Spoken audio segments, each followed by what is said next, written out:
Well, it looks like we've solved the problem. I say we. It was pretty much Randy. I've never used one before. But we finally took care of the issue of an old chainsaw.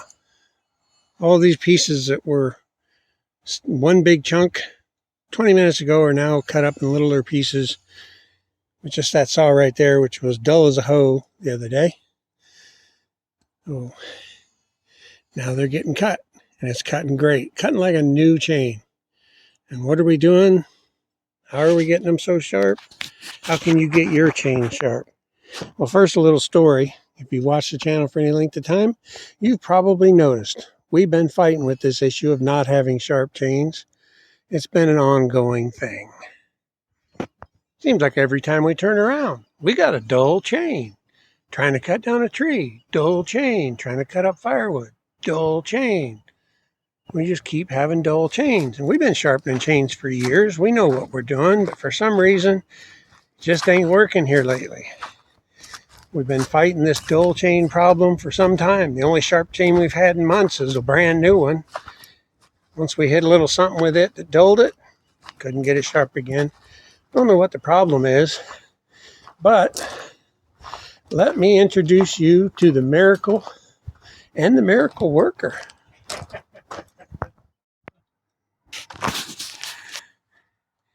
Here we are. The miracle's on the left, miracle worker's on the right. That's Randy and his little electric chainsaw sharpener. He used to run one at the shop years ago when he was younger. And it solved our dull chain problem. Simple as what you see here. Just move the chain forward.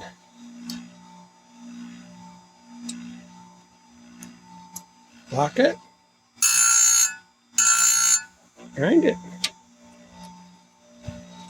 Simple as that. And we have a like new saw. You wouldn't know it was a resharpened chain when he gets done with it. So now we can get some stuff done around here, right, Randy? All right. Trick it just enough to get it to spark. Nothing more. Yeah. Sometimes you take it into the shop and they use this same exact machine, but see, they grind off a bunch of your teeth, grind them way down. Why, you ask? Well, they also sell new chains, don't they? Yeah. There's your answer. That's the answer to everything that doesn't seem to make sense in the world. Follow the money. See who's getting paid. Figure out why they want to get paid or how they get paid from it. And you'll figure out why it is the way it is. And that goes for chainsaw chains too. The same shops that sharpen them, sell them. So if they claim you can only get 2 or 3 sharpens before you have to buy a new chain, that's because they sell new chains. You do it like Randy said, just barely enough to make a spark, you'll get a dozen or more sharpens out of it. Okay, it's best to start with a new chain to set your angle and to set your degree.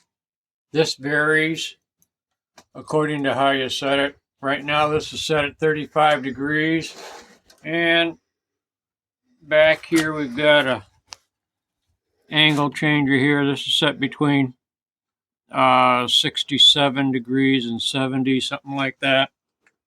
But that's how this chain is set up. This is a relatively new chain. So I'm just trying to match it as close as I can.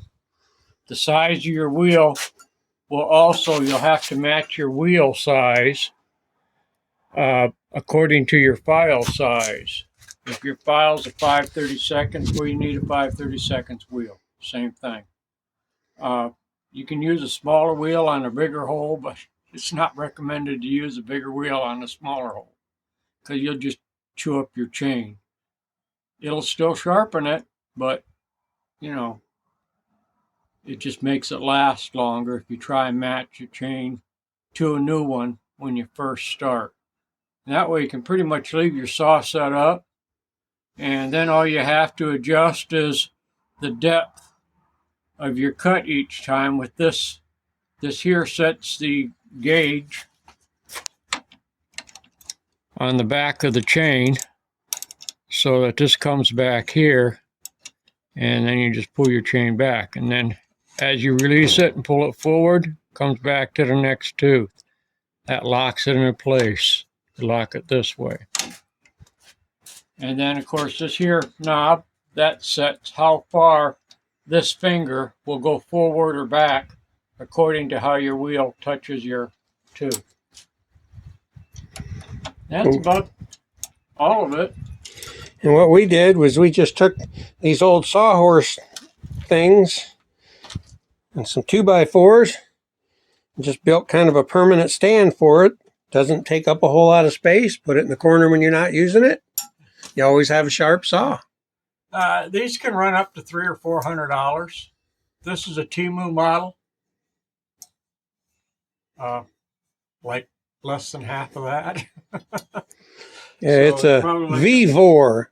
We've all heard of that brand. Yeah, Vivor. Yeah. Or at least everybody in China has. And it's doing all right for right now. But I figure you could buy 2 or 3 of these for the price of an industrial one. It's the wheel that counts. That's the main thing. Thanks for watching. Give us one of these thumbs up. Subscribe if you haven't. We'll teach you more. Thanks for watching.